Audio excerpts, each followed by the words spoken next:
this is optibotimus going with another video review. And today we're going to be taking a look at the new Nickelodeon Teenage Mutant Ninja Turtles Leatherhead, the giant mutant sewer alligator. As you can see, one problem that most people are already having just looking at this thing is he's a pretty small guy, and that's really very unfortunate. Now, the packaging is very similar to what we got before. You got the purple, you got the green, you come around here to the back. You got all the turtles that are currently out, as well as ones that are coming out soon. Leatherhead, Snakeweed, and Baxter Stockman are all already out. I was able to find him at my local Toys R Us. I haven't been able to find Snakeweed or Baxter Stockman yet. But you also have the Cockroach Terminator and the Rat King coming out. Really very cool. And it says that Leatherhead up here is uncontrollable and fearless. Leatherhead is the Krang's worst enemy and creation.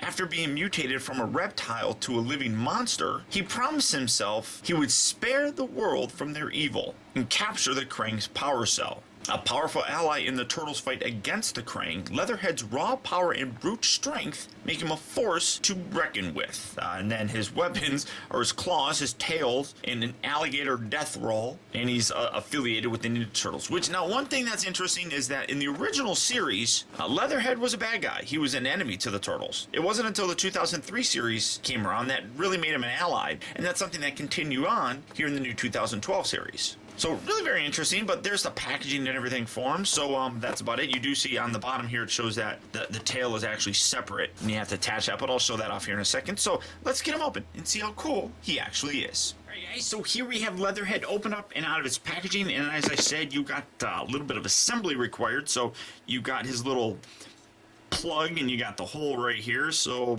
bam, and that doesn't really, at least on mine, doesn't really lock in there, or actually snap in there very well. I mean, you can see it pops right off. I would imagine that it should lock semi-permanently in here to really kind of, maybe I'm not pushing it hard enough, but it really doesn't feel.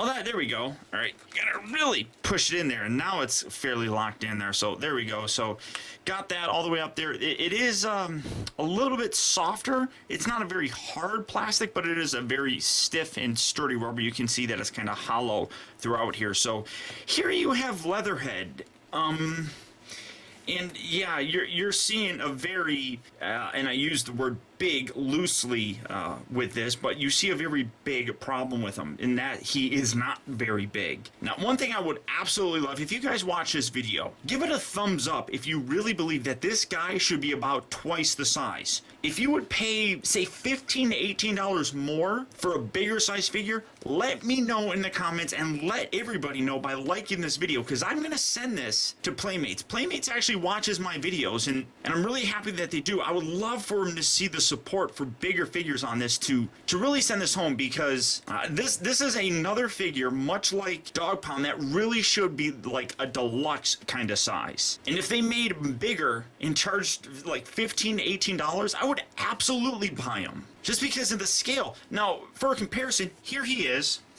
And here's his nemesis, Donatello, who's also the biggest of all the turtles. No, this is absolutely wrong. I mean, this guy really should be, I mean, like up here. I mean, just should be much bigger. And how's he supposed to grab Donnie by the head or whatever, like he does in the cartoon? How's he supposed to do that when he's actually shorter than him? Now, granted, he's not standing fully upright, but even if you had him standing fully upright where the legs weren't bent, I mean, he's only going to be about this tall, which is still not the right size. I mean, he really needs to be a much bigger figure, and it's so very unfortunate. Now, the look for the guy isn't all that bad. I mean, he does have a nice kind of alligator look to him. As you can see, the tail is, you can rotate it, so, but I mean, really, the best look for it is just straight out in the back like so. The head will rotate all the way around a la Dog Pound. It doesn't look left or right or anything. The face sculpt on here is pretty good. Some of the paint gets a little bit sloppy in his teeth and then kind of up through here, but I like how it actually kind of blends in with the rest of them, where you got the white underbelly and then it kind of fades into the green. I don't mind that, but I really think the hands are terribly designed. Zooming in so you can see them, I mean, it just looks like a blob of nothing, and it's like that on both of his hands. It's really, you can't really determine what's going on with it. I mean, he's got like webbed fingers, which, okay, that's fine, but it just looks like the hands kind of got melted together, and they're not very well detailed, I don't think. Now that's definitely something that I think it suffers. I love his eyes. I mean, I like the little yellow look on there. It really gives him that kind of appearance from the cartoons, which is very cool. I do like it. And zooming back out, so articulation wise for his arms, they move in and out and they rotate all the way around. Nothing at the elbow, nothing at the wrist.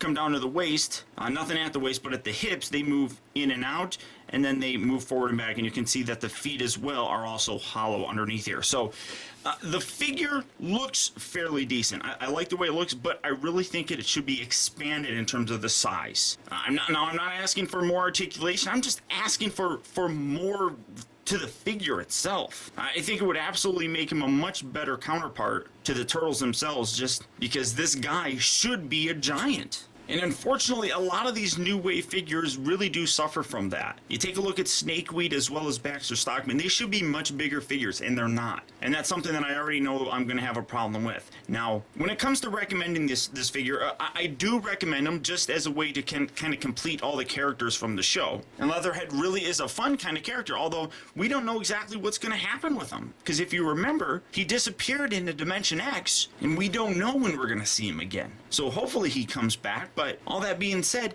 it is still a fun character to have. I just really do wish that Playmates will take into consideration that fans as well as kids probably would like to have this be a bigger figure. And I really hope that we can send that message to them with my video review. Who knows? Maybe we'll get something done with it. But beyond that though, guys, there's your look at the new Teenage Mutant Ninja Turtle Leatherhead. Really cool, very simple, but definitely recommend picking him up, especially if you can find him like at Walmart, where I think the price is around like $8.88 for this guy.